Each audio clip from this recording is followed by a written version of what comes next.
All right, good evening, everyone. Let me introduce myself. I'm Brent Tolner. I'm the Senior Director of National Programs for Best Friends Animal Society. And thanks for coming to tonight's town hall. Tonight's topic is community-supported sheltering, aligning the stakeholders in animal welfare of animals to your community. And I said that very poorly. Community-supported sheltering, aligning all stakeholders in the welfare of animals in your community. Before I introduce the panelists, I just have a few housekeeping notes. First of all, everyone on the call is automatically muted for the presentation portion of this webinar, so you don't have to worry about accidentally unmuting yourself. Just listen, sit back, and listen and enjoy. If you have a question at any point, just type it in the Q&A box. When you submit those questions through there, they'll only be visible on our end. They won't be visible to other viewers, and so you can do that. We'll go through those and we will do the best that we can to get to as many questions as we can at the end of the presentation, and hopefully we'll have time for all of them. Keep an eye on the chat box. As you look at the chat box, as people mention resources, we're going to try to put the links to those resources over there in the chat box. And also note that this webinar is being recorded, so if you miss anything, you want to share it out with other people within your organization, you'll be able to do that as well. And then I also want to tee up that on February 10th, our next town hall will be about kitten fostering. It's called The Kittens Are Coming, Preparing Your Kitten Fosters Ahead of Kitten Season. We know that kitten season comes every year, and we want you all to do the best you can to prepare now. So when they get here, it won't be a surprise, and you're best suited to be able to take the influx of cats that are coming in. So with all of that, I'm going to intro our panelists. First up is Sue Cosby. Sue, tell us a little bit about yourself. Hey, I'm Sue Cosby, and I'm Best Friends Senior Director of Life-Saving Centers. So I help provide leadership for Best Friends animal handling facilities across the country. And Scott Giacopo. Hey everybody, I'm Scott Giacopo. I'm the Director of National Shelter Support for Best Friends Animal Society. My team and I go all over the country working with agencies to help them achieve their life-saving goals. Awesome, Scott. Welcome. Laura Donahue. Hey everyone, Laura Donahue, and I'm the Director of Legislation and Advocacy at Best Friends. I have the distinct honor of working with our legislative attorneys as well as our grassroots advocates to help change policies for the better. Awesome. Well, thank you everyone for coming in and joining me to cover this important topic. So to get us started, the last couple of years have been super weird. We've got the pandemic, we've got shelters that have been really struggling with staff shortages, either from the Great Resignation or, people who are just out temporarily with COVID, and sometimes large groups of people within their shelters that are out from COVID. And it's really forced us in many ways to engage the community very differently than what we have previously. And so it's really given us rise to what we call community supported sheltering. Now, I know not everybody calls it that, but it's essentially what it is, because there's no one program that is community supported sheltering, but it's kind of that collection of programs that engage the community in a meaningful way. And so with that, Sue, help explain a little bit more about what community sheltering is, what it means to us. Is this something new? Yeah, it's a great question. And even in trying to describe it, we use the word programs. And it's really so much more than a program. First and foremost, it begins with animal shelters and those of us who are invested in animal welfare, recognizing that community members are part of the solution. They are the solution as opposed to being the problem. And so for Best Friends, community supported sheltering means how we seek to engage the whole community rather than a select segment, rather than people who may already be passionate about animal welfare, but really bringing everyone to the table to be a part of the solution. And it sounds kind of simple because, hey, we all are inviting the community to be a part of our work, but it's actually quite revolutionary in the field of animal welfare. Since the very earliest days of the work that we do in this field, the public was viewed as the problem. And for decades, efforts to solve issues in animal welfare were really founded in the belief that the public was negligent or ignorant. And the solution centered around legislating behavior, instituting punishment, combined with having to educate an uncaring or ignorant public. Those negative attitudes towards the public led animal sheltering to adopt strict rules, policies, catch and kill tactics for animal control, and other policies that really reinforced an us versus them attitude. They did very little to address the root causes that put pets and people at risk, or to empower or inspire the general public to be a part of the solution. And so if we think about back to the 1980, estimated 13 to 17 million pets were being killed in US shelters, really with a lot of that negative attitude holding sway. But over the past 30 years in particular, animal sheltering has really evolved away from this negative attitude. And we think about the work in the late 80s at the San Francisco SPCA, who really kind of opened the doors to really welcoming the public into saving lives, inviting advocacy. And that brings us to today, where by 2020, for Best Friends stats, more than 80% of pets and dogs and cats entering shelters are saved. And nearly 1/2 of US shelters are no kill or have achieved the 90% benchmark that we consider a threshold towards getting to no kill. And the really common element of that success is how much we have as an entire animal welfare field invited the public into our work. And I love one of the things you said before on this is just that that sense of ownership and that shared responsibility that the public has with all the work that we have, that I think really is a differentiating factor. And there has been so much progress over the last 30 years that it's barely recognizable, even from when I entered the field, 18 years ago. So with that, there are probably 4 key groups that are key stakeholders in all of this. And I want to ask each of you all about some of those stakeholders. I think, first of all, Sue, we'll stick with you and talk about the shelters. And there's a critical role that they obviously play in community supported sheltering. And just want you to talk a little bit about that role. Yeah, sure. I think, again, going back to that thought about programs, is that very often we've thought that shelters are sort of, in order to make a public, bring in the public, we can do a couple things. We can maybe let people volunteer a little bit more, and then still considering a segment of that public, how we interact with them is by providing services to them. So sometimes you may hear different terms around community sheltering that are really much more about providing services. For Best Friends, services are a component of that, but it is really how we can bring more people to the table and really reflect in animal sheltering. What are the roadblocks that we're putting in the way of allowing the public to come in? So really taking a look at our adoption programs, and Best Friends has a lot of materials around barrier-free adoptions.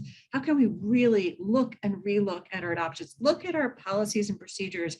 Are we actually limiting the public in any way? Are there things that they could be involved in how we do our work, putting our trust in them to actually participate? So I had a great call this morning where I was talking with one of our life-saving centers who's working with a large municipal shelter. And that shelter has, once they put an animal on their adoption floor, they actually have an internal policy that doesn't allow any rescue to take those animals because they are destined for their adoption program. Well, during this crisis that we're all facing right now, where Best Friends estimates that there's around 100,000 animals more this year who are waiting in shelters, waiting to go into homes are than last year. So the number of animals waiting for outcomes has increased.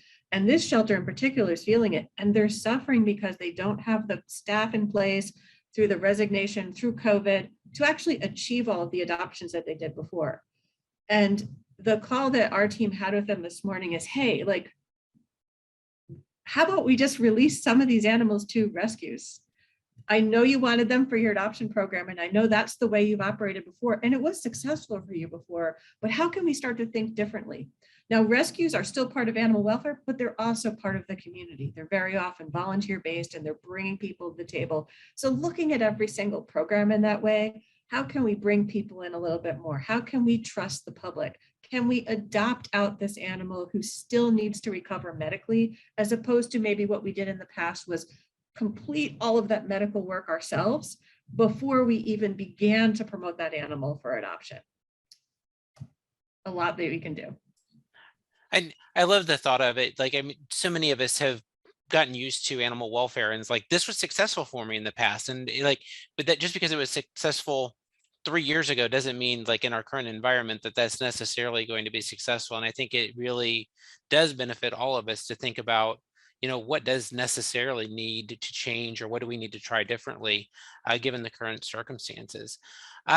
Moving on to the world of field services, Scott, the community is obviously an important part of what you all do. And in fact, when it comes to community engagement, field services officers are, they're actually out in the community and engaging with the community on a daily basis.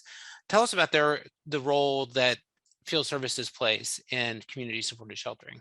Yeah, like you said, Brent, they're the face of the community programming for the shelter. They're the face of the shelter out in the community. Most of the average citizens don't have any interaction with the shelters. They may not even know their policies or procedures, or what's going on at the shelter, changes, whatever. But when you have the opportunity to interact with an animal control officer, field service officer, there's so many different names for them. As long as we don't call them dog catcher, hate that word. That's got to be stricken from our vocabulary, 1000%. But, when you have an interaction, historically, it used to only be negative. Right. The only time someone interacted with an animal service officer was when something bad happened, or when something was negative. And in today's environment, that's changed. And that's, because of these, we call them programs. And I love, Sue, how you extended it on, beyond just a program. But to us, a community service or based program is more of a mindset. It's a philosophy. We want officers, when they go out into the streets, to have that mindset of, today I'm going to solve a problem. Today I'm going to help somebody and an animal. It used to be, I'm going to save an animal. I'm going to rescue an animal from the streets. Now it's more along the lines of, I want to solve a problem. Right. And we see that in ways of, like, historically, animals would just get found running at large in the streets. They'd get put in a truck, brought to the shelter, and then the shelter would be responsible for trying to identify who the owner was, call them, have them come down, pay, sometimes exorbitant fees. Hours were, inconvenient, or what have you. In today's world, field return to owner is more of a thing for officers, and they're actually going to great lengths. And we could talk about microchipping and scanning for microchips and wearing ID tags, and that's all fantastic. It's all keys home, ticket home, so to speak. But there's so much more that officers are doing today across the country. Like, we have places like Dallas, Texas, who are using lost and found flyers that they printed up in the truck, and they're posting. We have places that have built up partnerships with local sign companies, and they have yard signs saying, hey, lost dog, found dog, and they put it right where they found the dog. It describes the dog. They're using social media. Is such a key thing now, where officers are taking pictures of the animals while they're still in the field and posting it to Facebook, Nextdoor, and all these lost and found pages, with the goal of being to get that animal home prior to impounding it into the shelter. I know officers that actually will put a leash on the dog and walk the dog around the neighborhood and ask people, hey, do you know who owns this dog? And I was in Florida recently, and before an officer impounds a dog, they have to talk to at least 4 residents, make contact with at least 4 residents to find out if anyone knows who the dog is, where the dog lives, to get that dog. And it's just, things like that. We're seeing the rates of return to owner go through the roof. We're seeing shelter intake plummet. And those are just some of the things that are happening. And again, with the goal being problem solving and being that officer out in the streets, helping people, helping animals get home, helping people, resolve conflicts with community cats and wildlife and so forth, rather than just doing what we've always done. And I think it's because what we've always done doesn't work. Yeah, I think it's interesting when you talk about the old dog catcher type of thing. It's like, I feel like for the longest time, the service officers were kind of right out of a Disney movie, or like our image of them was like they were chasing the good guy, who was always the pet, like down the street and stuff. And we were always rooting against the field service officers. And like you compare that to the idea or the image of an officer walking up and down the street, engaging the community. And, do you know where this pet lives? Have you seen this pet before? Do you know where it can go? Because I don't want to take it to the shelter. It's like a completely different philosophical shift than what we've seen before. And I don't like when you called it a philosophical shift on it. It feels to me, as kind of more on the sheltering side of things, that mentality and that philosophy has changed a lot over the course of probably really the last 3 or 4 years almost. Are you seeing a lot more organizations adopt that sort of philosophy? We are actually seeing more and more adopting it. And, and as much as I hate to say it, there was that silver lining to COVID. There were agencies who were afraid to implement a lot of these programs that we're talking about, but COVID forced them to do it. And then, once they followed the National Animal Care Control Association's guidelines for, not taking in healthy cats, and, and all of these other programs that were procedures that were promoted during COVID, as some, recommended, some forced on them because of staffing shortages, or the shelter was closed, or what have you. Then when the dust settled, so to speak, and I'm not going to say when COVID left, because we're still dealing with it today, obviously, but when the dust settled, so to speak, a lot of agencies said, wow, it actually did work. Let's continue this, because we're seeing such a great response from not only from the community, but from from our numbers. And one of my favorite is I every now and again I'll be in a meeting with a service director, and they'll say something to the effect of, boy, I was really surprised that the community didn't come running with pitchforks and torches at the shelter when we told them we were going to be doing this. They really embraced it, and they worked with us, and it's a good sign for those agencies and others that the community does actually want to be part of the solution. As Sue alluded to earlier, and believe me, I was one of those guys. I've been in this business for over 30 years, and I was an officer in the days when people were bad. If you didn't have the money to take care of an animal, you shouldn't have a money. You shouldn't have a pet. We were doing adoptions in ways that we were looking for ways to say no. Because you weren't good enough, and you were part of the problem. You were the problem. And I'm so glad to see that those days are, for the most part, gone. And people are starting to realize that the community is not the problem. They can be part of the solution. And it's, I mentioned that, this one agency we're working with, there are a few, but there were one agency we were working with in Florida. And we told them about the yard sign that Maricopa County, and to the best of my knowledge, Maricopa County was one of the first agencies that implemented the yard sign concept with found dogs. And we were talking to this agency in Florida, and they were saying, wow, there's a sign company like right across the street. And they just went over it and started having a conversation with the manager. And they got like all these signs donated, right? So it's not only including people in the community as part of the solution, but it's businesses, it's building partnerships. I come from a world of law enforcement, traditional law enforcement philosophies of community policing. And when I was doing that, it was all about building partnerships within the community, both the residents as well as the companies, the businesses. And those businesses want to help. And the one thing that's stopping them from doing it is not being asked. And what we're finding is more and more when people are asking for that, support and for that partnership, they're being welcomed with open arms. That's awesome. If you think about like just the public in general, that 70% of the US population owns pets. And so that means at least 70% of the US population is at least predisposed to care and love pets, and probably many more care and love pets that don't even have them for various reasons. And so, I think if we go in with that mindset that the vast majority of people have pets and care about pets and love them, I think it definitely reshapes the mindset of how we approach those members of the public. Exactly. Well, thank you, Scott. I want to talk about the third pillar now with Laura. Laura, obviously we've talked about sheltering, we've talked about the role that field services plays. Those make obvious sense because those are on the front lines of animal welfare, but there's a critical kind of third group, and that's the role of government. Tell me a little bit, from your perspective in your government affairs role, like what role does government play in this? Yeah, I mean, it's a hugely critical role.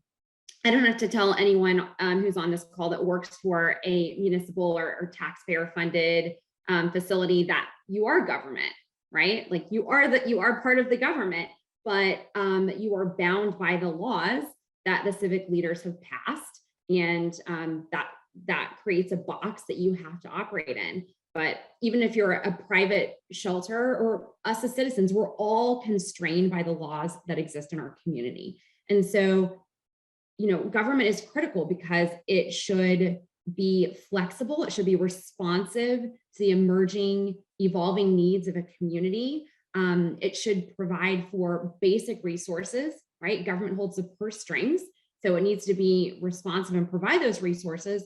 But at the same time, it shouldn't get in the way of, as Scott said, people want to help. So when government is so restrictive that it doesn't allow for innovation, it doesn't allow for people to help, it takes a toll on life saving. And the good news is actually, to your point, the majority of families and individuals in a community actually have a pet now. So if a government is to be responsive to the people, it should be responsive to pet owners. That's not how, as you and Scott have referenced, the way government designed animal services 50 years ago. And we do still have some areas of the country that are kind of stuck in that old, kind of rabies control way. But that's sort of long gone for a lot of the country, which is really exciting. And people are realizing that actually, if we, what's good for our citizens, what's good for efficient government, nimble government, what's good for the overall community happens to also be the best practices that enable the most life-saving amongst animals. It also happens to be the most efficient way of doing things. Often it's the less complicated government policies and not the most complicated and intrusive. So government has a really, really critical role. And so I'm going to jump over to Scott real quick, because one of those government things that I feel like governments get in the way of this a lot is around the issue of community cats. We know from our data set that for every one dog that is unnecessarily killed in a shelter, there are 2 cats that fall under that category. And so that in order for us to achieve no kill by 2025, that we need really to focus on cat programming, and often government laws and regulations get in the way of that. Scott, I know this is a world you live in a lot. Like, talk to us a little bit about that. Yeah, and to say I live in this world a lot is an understatement, Brent. I've already had this same conversation twice today and a couple of times already this week about specific ordinances and policies that are in place that do let me start by saying this. I'm amazed that the controversy still exists, because we have proven, not just us, it has been proven that removing a cat from an environment does not solve the problem, that another one will show up. And any field service officer who has ever been to a house to pick up a trapped cat will say this: I've been to this house more than once, right? So we know it doesn't solve the problem. We keep doing the same thing over and over again, expecting different results. And we all know what the definition of that is, what that's the definition of, right? It's insane. And we know that removing them doesn't work. All right, so I'm just going to start with that. So a lot of agencies or a lot of government officials, don't look at animal control or animal services as the experts, right? And look at them for how to handle a situation. They tell them how to handle the situation. You never see a city council member or a mayor's office telling a police officer how to conduct an investigation, a firefighter how to put out a fire, an EMS worker how to treat a patient. But dang, man, they will tell an animal control officer how to deal with a cat issue, right? And it's not right. And even in the ordinances they pass, they try and come up with all these different ways of preventing people from caring for these animals, right? Like, and even those don't make sense half the time. And the officers don't understand what, because the ordinance is written so poorly, or just like willy-nilly, the officers get stuck having to enforce it. And I'll give you a perfect example. I know plenty of places that have an ordinance that say if you feed an outdoor animal for more than 3 days, you are considered the owner of that animal. Okay. And when I go to agencies and I talk to them about that, and they'll say, well, you can't feed an animal for more than 3 days. And I said, okay, well, I look at the law with them and I say, well, is it 3 consecutive days? Or is it 3 days in the animal's life? How do you enforce that?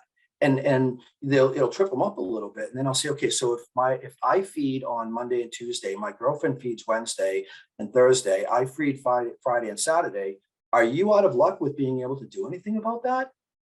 And there's no answer for it, right? There's no answer for it. And so we try and then the other thing too is it says whoever feeds an animal. So then I'm like, then I also ask the officer, are you coming after me for feeding the birds and the squirrels as well? Because it's an animal by definition. So it's like all these laws that are passed in their own, they will always be people who look at a cat outdoors, feel bad for them, and feed them, even if that means getting a citation, even if that means getting yelled at by animal control. But in today's world where, if you have a conflict with that cat, because these cats do cause conflicts with people, they dig in gardens, they do get up on top of cars, and some people don't want that to happen, right? So when they don't, they don't want that to happen. They get upset. They call animal control. Animal control comes out, and they think the only alternative, the answer at that moment in time, is to remove the cat. And that's one of the things that we do. And I know a lot of agencies do this. And I'm not claiming like we are the gurus of all this, but we teach conflict resolution, mitigation techniques. We teach the officers how to teach the property owner to keep the cats off the yard. It's easy. So once you teach the cat not to come in the yard, the conflict's gone, problem solved, right? Then you got to deal with all the sterilization and all that. But, the governments feel as though they have to get involved in this. They have to say what, we know what's best, and we're going to say, you can't do it, or if you feed, you're going to be the owner. We're dealing with a place now that if you want to feed a cat, you have to register with the city. People aren't going to do that. And history shows. I mean, a lot of people have come into this industry for the past couple of years and don't realize the history behind this issue. We've been trying to deal with this problem for decades and decades and decades by removing and restricting, and it doesn't work. Never has, it never will. And that's where governments need to look at the reality and say, this is what's really happening in my community, and we're going to work with it rather than try and fight against it. And I think that thing, like when we talk about pet inclusive housing, we're talking about including all pets in that, including cats that may not have a clear and defined owner per se in the traditional sense of it. Yeah. Laura, I know your team has been working a lot with governments, with municipal lawyers, and those types of groups to help create kind of a framework for policies. Tell us a little bit about some of that work that you all have been doing. Yeah, I'm really, really excited about a compendium that we put together, jointly offered with the International Municipal Lawyers Association, the IMLA.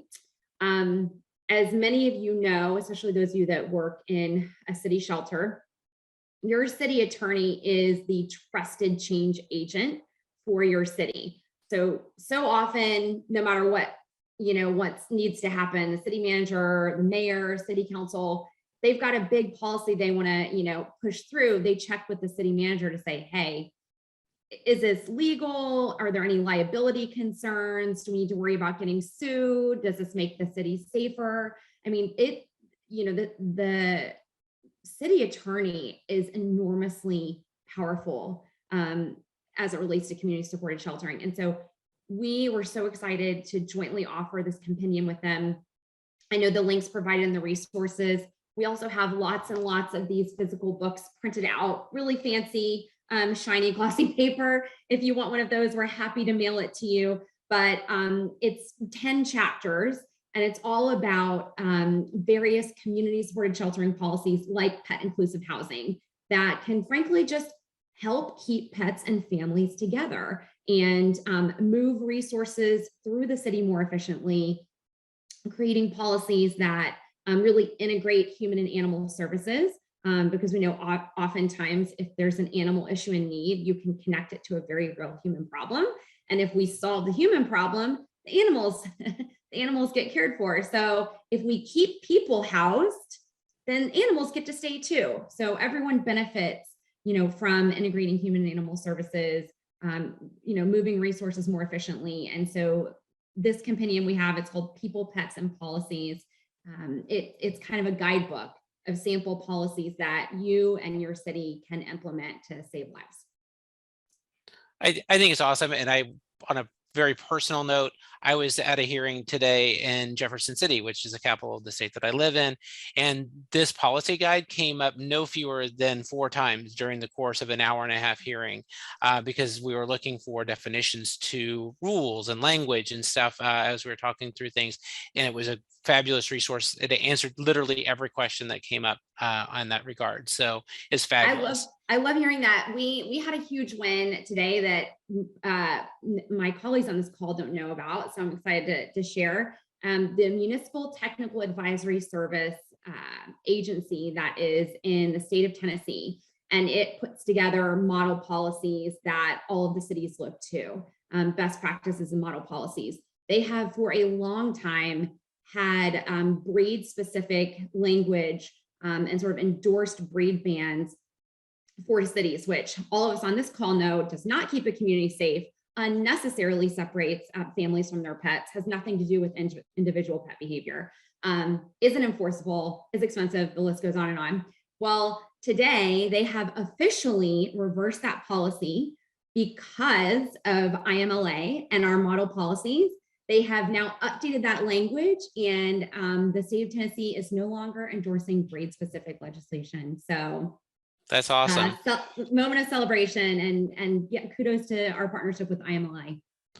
So, and I think that like that's an example, and I think breed-specific legislation, I think some of the cat issues are a perfect example of areas where sometimes government makes our work in collaborating with the community harder, because we're now in a situation where we're enforcing rules and laws that we don't believe in, that we don't think are right. We know they don't lead to positive outcomes for pets, and yet we're kind of in conflict with each other. And so I really think that it's important that all of those groups are brought to the table to be able to have responsible policies.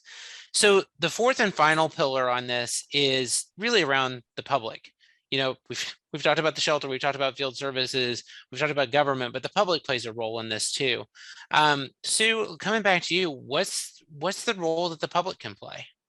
Well, the public is where it's at. I like to think about how much work I can do as an individual in a day, in a week. And then if I have a team of people that are our staff, how much work we can do as our staff. And it's a finite amount. We can work really hard. We can really bust our butts, but there's only so much work that each of us can do. And when we engage the public, we're adding more of those hands to the table for different elements of our work that we can accomplish so much more. And I give presentations about adoption policies and how to have a more conversational and inclusive adoption process. And one of the things I always highlight when you have, really burdensome, disrespectful, judgmental, kind of intrusive adoption policies, when your adoptions, to Scott's point, I was also been in animal sheltering for over 20 years now. And I remember when we first started, it was all about how you could deny a person for adoption rather than actually encourage them to get to have a pet in their lives. When you have those policies, those people who are interacting with your rescue group, with your shelter, who are having perhaps a negative experience, how many of you have an email that you can't keep up with and people don't get responses? How many people have your pets on Pet Finder or Adopt a Pet and you don't update them regularly because they're not connected to your software, so they're not up to date, and people ask a lot of questions and they just to find out, oh, that pet's not here anymore. all of those interactions, which are us versus them, which are negative, which are challenging, those people who are interacting with you, they could be your next donor. They could be your next board member. If you're a municipal agency, they're the taxpayer who, when you want to initiate a bond initiative to build a new shelter, they're going to vote yes or no. You know, they're going to be perhaps your next mayor or city council person. Perhaps they're a very influential person in the community who owns that sign business, who can actually create those signs for you. And so every single one of those interactions has the potential to bring somebody who may not have that high level value. It just may be a person who loves cats and is going to come in each month and donate some cat food to you. But every single person has value to bring when you approach it and you find the right thing to bring value in them. So they extend, really. The public is everybody, and the public is us, and the public is our rescue partners, and it extends the amount of people that we have at the table working to save lives. Yeah, and I think one of the things as we talk about this, like I always think of the Jerry Maguire thing of like the help me help you when they're having that conversation, is like, because it's not just solely the responsibility of the public to help solve this problem. It's up to us to help them help us solve the problem. And so I just think it's really important that we don't just make this a, like, we're not dumping this problem in the community, that we're involving them and giving them the tools that they need to be able to do this. Laura, coming back to you, like there are other groups in a community, like, you know, on an individual basis, we need to help individuals, but are there other groups within a community that we should be engaging with to help us with our work? Absolutely. When you think about, you know, we talked earlier about integrating human and animal services, human services and collaborating, you know, across programs. Folks are better at that than in animal services. It's time to integrate, and there are coalitions that are working right now in your community to solve homelessness, to advocate for tenant rights, to bring more social services and resources to the neighborhood. You know, all of those, any of those groups, any of those tables of conversation, show up, because again, if we can work together to meet the human need, the animals are going to benefit. And so, you know, I'm really proud that, you know, even when there's no language relating to pets, we will absolutely marshal resources to help any local program keep people housed, because we know the animals are going to benefit. So I encourage everyone to look at the coalitions that exist, the human services coalitions that exist in our community, and get involved. Yeah, I think those human services coalitions are really important, because behind every pet, there's a human that, you know, if the pet's in need, the human's probably in need. And there's probably one of those either government agencies or kind of quasi government agency type groups that's working with them. And if we can, all of our resources go further if we're partnering and working together with that. Yeah, I like to say we need to take care of both ends of the leash. So exactly, we're focused on one end, but there's a person on the other end. So yeah. Fantastic. And Laura, you all also have a resource for people who want to get involved, like in their community, that they can connect through to. Tell us a bit about that. Yeah, I'm really excited to talk about this, because I know that there are people on this call today who probably feel like they're the only person in their town or community who's willing to step up, who cares about this. Maybe you feel alone in this fight, or you don't know where to start, or you want to link up with others to do this. And I guarantee you, you are not alone. I guarantee you there are other people in your community who want to partner with you. And we know that there's only so many of us. So we have created an online resource that allows you to organize in your community, host meetups, start petitions. We give monthly trainings. You know, we'll dispatch on the ground too, but we put the power in your hands, and it's called our 2025 action team. So I know there's a link in the resources. If you don't see an action team in your community, start one. You can be like a young woman in, I'm gonna butcher the name, but Atuma, Iowa, I think is but a little town in Iowa, someone else might know better how to say it. And she started a petition just shortly after joining our action team. Within days, she had 1,600 signatures in her petition. She's had 2 rallies now on the steps of City Hall, tons of media, and now the city council is putting her on the agenda to revise their breed specific ordinances. So that's the kind of thing that can happen when you join the action team. We're here to support you. That's awesome. And we've got a ton of questions coming in for all of you. So I'll be getting to those shortly. If you have questions that are pending, please post them in the Q&A. But one final question, and I'm going to give this to Sue, because I know like there are a lot of people on this call right now that are feeling slammed. Their shelters are full because of either the Great Resignation or COVID or just the inability to hire people fast enough. They're understaffed, and so they're just struggling to keep up. And they're probably listening to this and like, okay, that sounds really great. Like all this community stuff sounds really great. I can't keep my head above water in my current environment. And like, I feel like these two things aren't mutually exclusive or aren't in conflict with each other. So what would you say to somebody who's listening on to this call right now and saying like, I just can't do this in my community?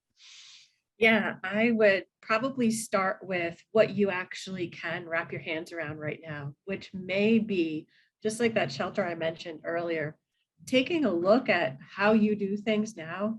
And is there something that you could change, even if it like really challenges your existing policies and belief systems? Can you guys sit down as a leadership team of your organization and think of something that you could change now that could relieve burden? So for that organization, it was, okay, we are going to allow rescue groups to take animals off our adoption floor.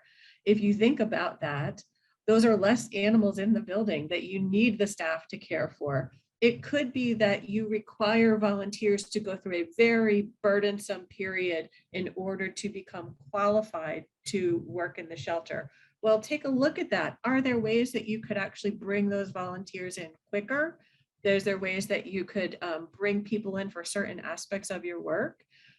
It's going to be different for every organization. It's going to be different for every agency. And some cases, it's going to involve restrictions that your municipality has put into place. And that may be going to your municipality and actually working with your city attorneys. Can we look at changing the ways that the rules that are set up for us?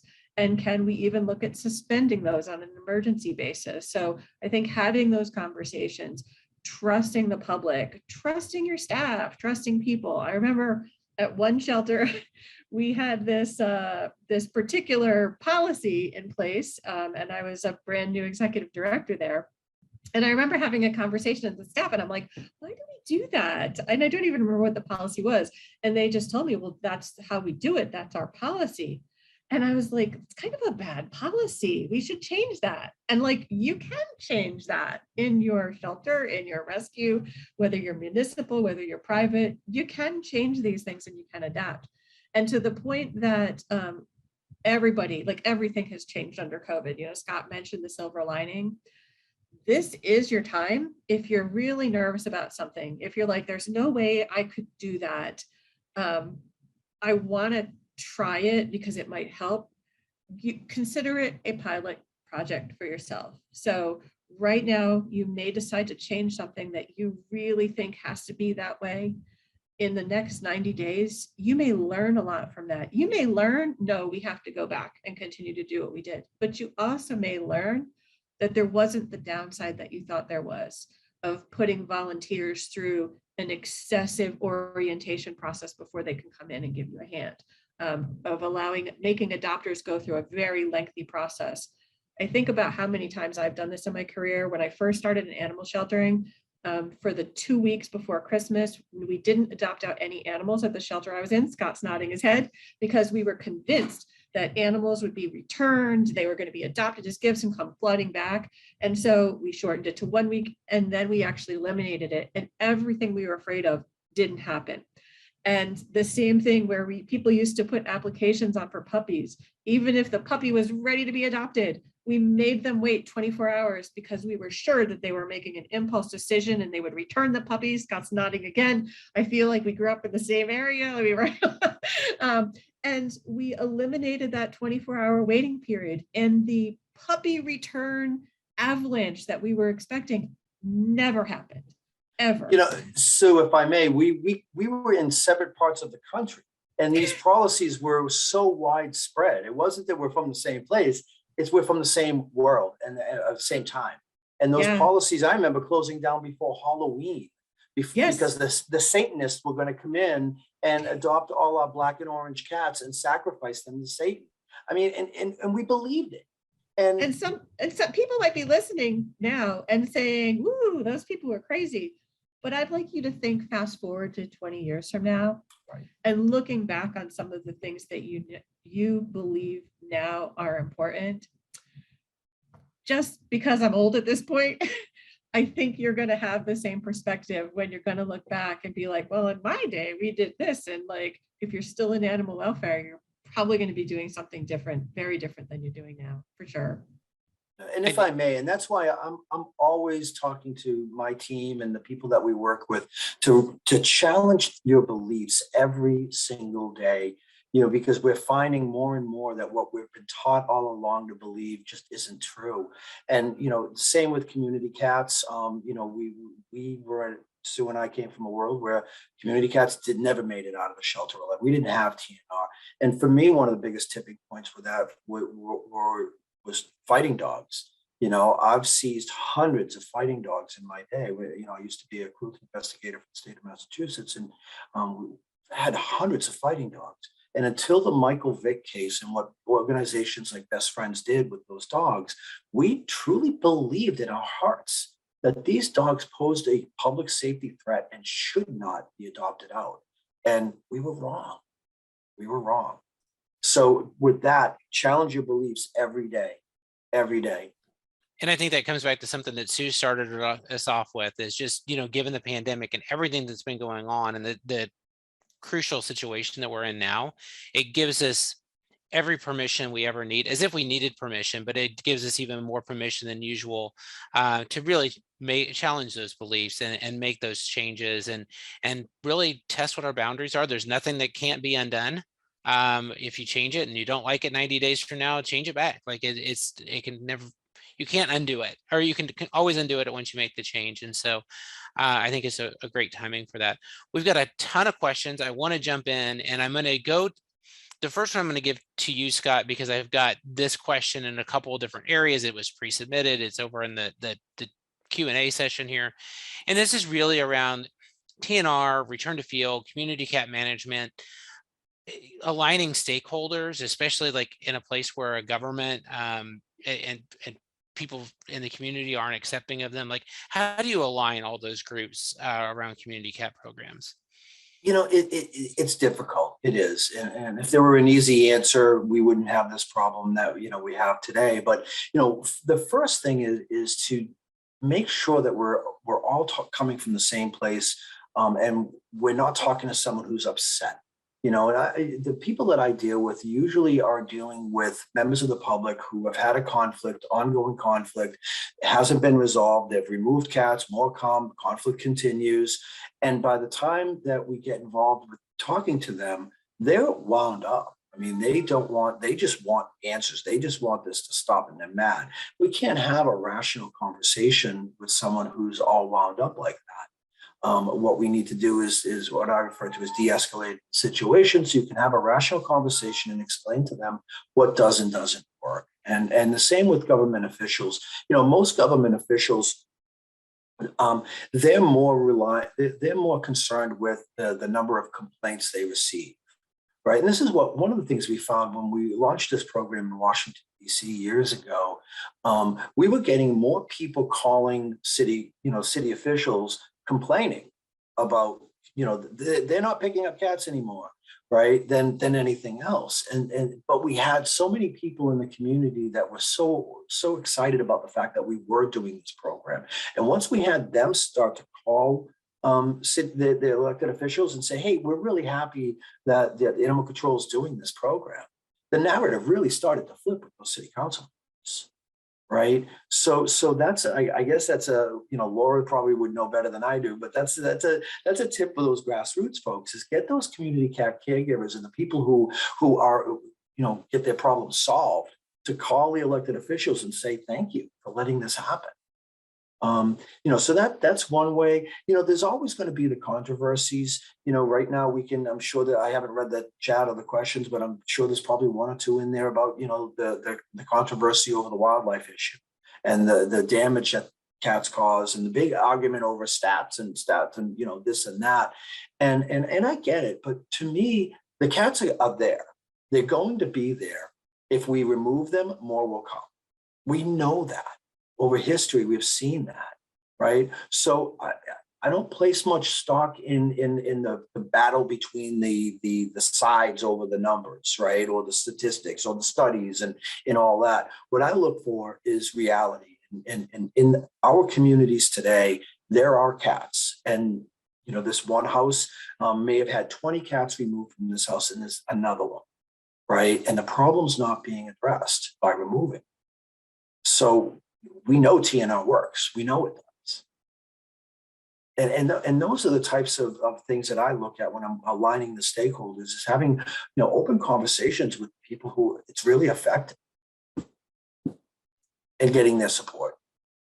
That's great. Yeah, it's kind of aligning some of those stakeholders that are on board at first, and then helping use that coalition of people to help gain more followers and friends and fans of what you're trying to do and help move that forward so it gains momentum on it, which is one of the things that the action team has been shown to be able to do, is organize groups of people fairly quickly. So that's another component for that. The next question, this is submitted pre-session, but for Sue. How do non-brick and mortar animal welfare groups participate in this? Oh, that's a really good question. I would say that the evolution of rescue groups has been slower than animal shelters in terms of progressive policies. Now, I'm not saying anything, I don't know who submitted that question. So I'm definitely not saying anything about the particular rescue that submitted that question. But some of the feeling, and I worked both in animal control and a private limited admission shelter, selective admission shelter. And in the selected admission shelter, we really could pick and choose who we took in. And we felt as though we could be very selective about how we adopted out animals. And we thought there was absolutely no reason why we shouldn't be, taking weeks to get an animal placed in a home. Well, I did that without actually having an understanding that was prior to my work at a large animal control agency. And I realized that every day and every hour at that time, there were animals in my community that were being killed, that were losing their lives in animal shelters, healthy, adoptable animals with stable medical conditions. And so our lack of a sense of urgency, I did not see how it was actually impacting the organizations that should have been our community partners. So I think one of the most important things that non-brick and mortar rescue animal welfare groups can do, whether you're a spay-neuter clinic, whether you're a rescue group, whether you're a TNR group, is really your municipal shelter you may look at them and say, oh my God, what a mess. But you got to recognize that there are probably people there who are really struggling to find solutions. And as opposed to being completely in opposition to them, what are ways that you can help? What are ways that you can support them? So things like doing return to field, some of the things that Scott talked about, helping them get things changed in terms of the law, like Laura talked about. How can you be a partner to them? How can you work with them as opposed to attacking them? Now, I will say that there are times that shelters are going to lock you out and not work with you. So then how do you actually work within your total community to really bring people on board? If you want to see change at that shelter, there's a lot of ways to go about it. One of the ways is to step in and be a help and understand the challenges that they're going through, not fight them for every change that they're making that maybe you don't agree with. Maybe do a little bit of research into it, maybe come in and offer to help by doing some of the work with them. So I think a lot of ways that you can be of help. I don't know, Brent, if you have any other, if I answered the question well enough for you.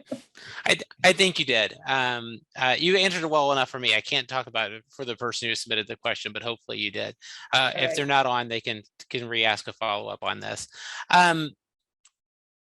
So Scott, back to you, because this comes up a lot. And so I know that there are probably other people who are in this situation. Is like, is there a way to get local police departments more invested in getting pets home? That they have a dog that frequently gets out, and some police know the dog, but are still wanting to take it to the shelter so that the owner pays fines and fees. What can you do to get them, like these animal control agencies that are under the police department, get them more interested in this kind of community-based approach? You know, the first thing I always look for is there someone in the chain of command that is in charge of neighborhood resources, community policing, and really would really talk to them, to talk to the chain of command in words that they understand and respect and appreciate, like community policing, right? So, and I alluded to that earlier. I was involved in that years ago, and you know, nowadays when we talk about save rates and when we talk about getting animals home to police departments, that doesn't necessarily align with their mission, per se. Right. But when we start putting it into terms that are more relevant to their work, like, building partnerships, building support within the community, a lot of talk today is about police reform. And that's what a lot of that discussion is focusing around, is being more community based, right? Looking at the community policing tenets. And this fits right into that mold. And that's usually where I start. There's going to be that sheriff or police chief that just looks at animal issues as a pain. Whoever is on their naughty list gets assigned to be overseeing animal control just to get them out of the hair of the chief. And there's always going to be that. And a lot of it comes down to just open communication, education, and speaking to them in words that are relevant to them. Excellent. We've got 2 minutes left. I'm going to try to squeeze in 2 more questions on this, and sorry to the production team, we're going to run a couple minutes over probably. But first question, and I think these are both going to go to Sue. So no pressure, but are there communities that you feel like are doing kind of the best in class, best practices for community supported sheltering at this point? Yeah, I'm hesitant to say a specific community because I don't want to. I think that there are communities that are really taking important steps in involving the community by tearing down barriers. If we think, Scott mentioned Dallas. Dallas has done a lot of work. That was a city whose animal services were really in crisis, and they have partnered really closely. They've not tried to do the work themselves, but they worked as a coalition with other animal welfare groups, with the spay neuter clinic, to really do things like intake diversion, to be able to talk to the public, to return animals in the field, to do all of these things that are really, really working in partnership with so many different layers of the community. And that was a city where people were really upset with animal control, and they wanted them to just go out and punish and sweep up animals. And the leadership there really said, this is not how we're going to reach a sustainable solution. This is a solution that you were looking at that is going to punish animals who've done nothing and punish people who are trying to do the right thing, but maybe they don't have the resources, and they have turned things around incredibly. So I think Dallas is the one that comes to mind that has done a lot of work. I'm not going to say any community is perfect, but I think there are so many out there that are really trying new things, that are trying, I say new, but some of these things have been around for a decade and or longer, but they are really trying. And I think what's exciting for me is I have been in animal welfare long enough that I remember this time when it just seemed so impossible, when, you know, there were a handful of no-kill shelters. And now knowing that more than half of our shelters in our country are no-kill, it's overwhelming. And I'm like, my voice is probably shaking because I just remember how much of a mountain it seemed like we had to climb. And for anyone who feels like, oh my gosh, things are so terrible now, I think both Scott and I could assure you, and you, Brent, can assure you, there were times in the past where it didn't look so hopeless, and there is so much hope now when we, especially as we move forward and bring more people in to helping solve the problems. I think that's one of the challenges when you have something that's so inclusive of all of this. Like there are a lot of organizations who are doing pieces of it really, really well, and but still working on other pieces of it. And I think that's where we are right now, is like as this movement changes and continues to evolve, and we can get more community engagement in all of this, taking the little bits of pieces of the best of from different places and starting to meld them all together so we can maximize every aspect of the community and not just certain individual aspects of it, is just a fantastic way to go. One final question, and I'm going to ask it because it's in 2 or 3 different ways in there. And this goes back to, this is coming to you because it's in reaction, I think, to something that you helped co-write about a week ago regarding the releasing of unaltered animals by shelters to adopters. And the questions are basically, the people are nervous about that. And I just wanted you to kind of say in your own words, like what brought that to be and your point of view on that. Yeah, I think from that statistic that I shared at the beginning, where there are around 100,000 animals more in our shelters waiting for outcomes, length of stay is increasing. And it's increasing because we're facing these real challenges. I work with a animal control provider who has really a fantastic amount of resources, and they have a budget to support 7 veterinarians, and they were down to 1 veterinarian. And to think about an organization that has so much potential and then is handling so many animals, and at this moment in time, they're not able to meet the spay-neuter needs of their adoption program. And that's tearing them apart because it is so important to them. But it also starts this domino effect of really impacting all of their ability to help get animals out alive, to help save animals in their community. So they're balanced with this tension of, our community wants us to get to no kill, our community wants us to save lives, our community wants us to spay and neuter all the animals. And in my looking at that equation, animals losing their lives is a greater risk, is a greater fear for me, is a greater thing that breaks my heart, knowing that an animal would lose its life, than taking a chance on releasing an animal intact and using what we know in terms of follow-up programs and trusting the public to help us get that animal spayed and neuter. I'm going to take the bet that saves an animal's life. And I understand how hard that is, especially for those of us, and I'm one of them. I ran one of the largest spay neuter clinics in the state that I was in an earlier lifetime. Spay neuter was so important. And I also worked at an animal control shelter that when I got there, we did not sterilize animals prior to them going out. And I would see animals, cats in particular, being returned. And the reason they were returned kept having babies. And it made me, I broke down crying in the hallways, just in tears, that this animal had made it out alive and we didn't have enough resources to actually spay and neuter the animals in our community that we needed. And it drove me to go out and work with our city to ask for them to give us a $50,000 additional on top of our contract to build a spay neuter clinic. It drove me to do more spay neuter, but at the same time, we were really doing so great with our adoption programs that our adoption programs continued to outpace our spay neuter.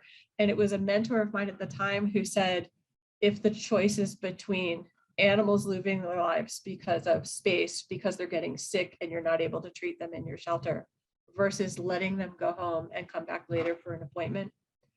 He's like, I don't know how that's not a decision you can't make right now.